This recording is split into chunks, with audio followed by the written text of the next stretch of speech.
UFS Explorer is known as a professional-grade recovery tool, but is it a good option for someone who just wants their files back? In this UFS Explorer review, I want to answer that question. I'll test its recovery performance, examine the user experience, and find out whether all its advanced functionality is actually useful. Let's start with what UFS Explorer actually does.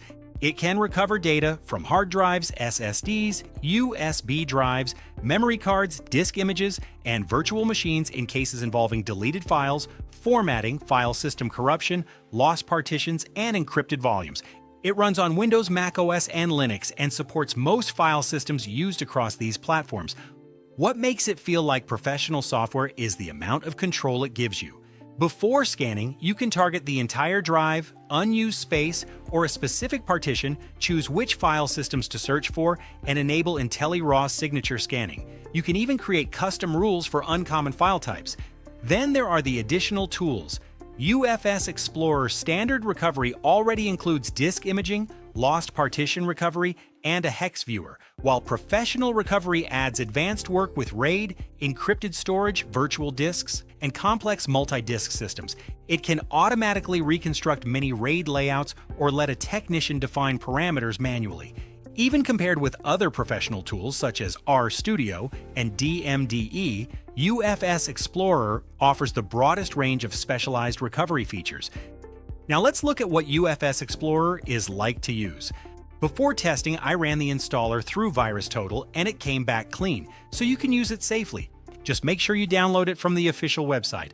Once it's open though, you're dropped straight into a dense layout with drives, details, and tabs everywhere. There's no wizard or click here to get started hints like you'd get in newer tools. The basic recovery process is still manageable. Select a device, choose Scan for lost data, keep the default file system options unless you know what to change, and start the scan. You cannot properly browse results while the scan runs, but afterward you can search, sort files, and preview common formats. Previews were inconsistent. Some files either displayed incorrectly or opened in hex view. The scan results also contained multiple copies of the same files, which made it harder to identify the version worth recovering. Selecting files requires Control-click, Shift-click, or the context menu, and even the final recovery action is hidden behind a generic save icon. Like most tools marketed as professional, UFS Explorer can't boast a polished interface.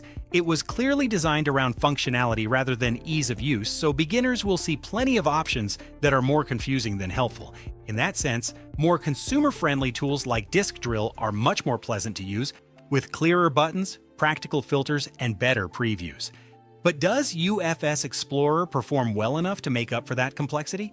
I tested the Standard Edition, which most regular users are likely to choose, on 3 drives, a 500GB HDD, an 8GB RAW memory card, and a quick formatted 16GB USB.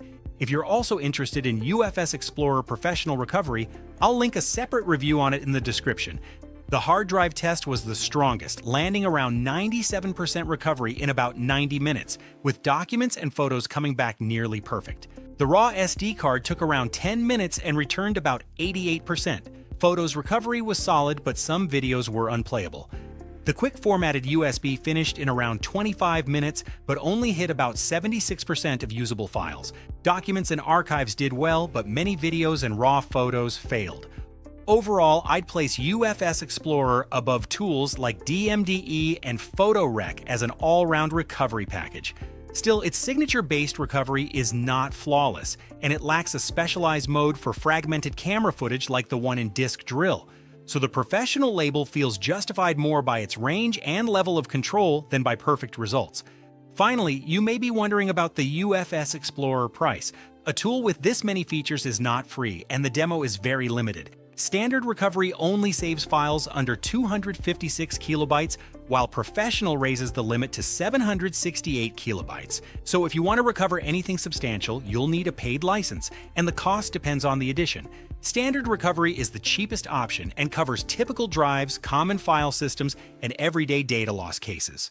RAID recovery is designed for RAID arrays and NAS devices. Professional recovery combines RAID support with encrypted storage, virtual disks, and advanced analysis tools, while the Technician license is intended for commercial work across multiple client devices. Which version is worth paying for depends entirely on your needs. So who's UFS Explorer actually for? In my opinion, it makes the most sense for advanced users who want detailed control over scan settings or need specialized tools for RAID reconstruction, damaged drives, virtual storage, and other niche recovery cases. Even with all that functionality, it still has some notable weaknesses, including unreliable previews, poor fragmented video recovery, and an extremely limited demo. Combined with the confusing interface and weak usability, that makes it a poor choice for less experienced users who simply want to recover their files. If this verdict has you looking for a UFS Explorer alternative, check out my other reviews and the list of the best recovery tools linked in the description. For the average user, though, I think Disk Drill is the better alternative. Its recovery algorithms are on the level of professional tools, and it includes useful features like disk imaging, smart monitoring, and advanced camera recovery for fragmented videos, while still keeping the recovery process clear and easy to follow. And that's it for today's UFS Explorer Data Recovery Review. If you found this helpful, leave a like and let me know your experience with UFS Explorer in the comments. See you next time.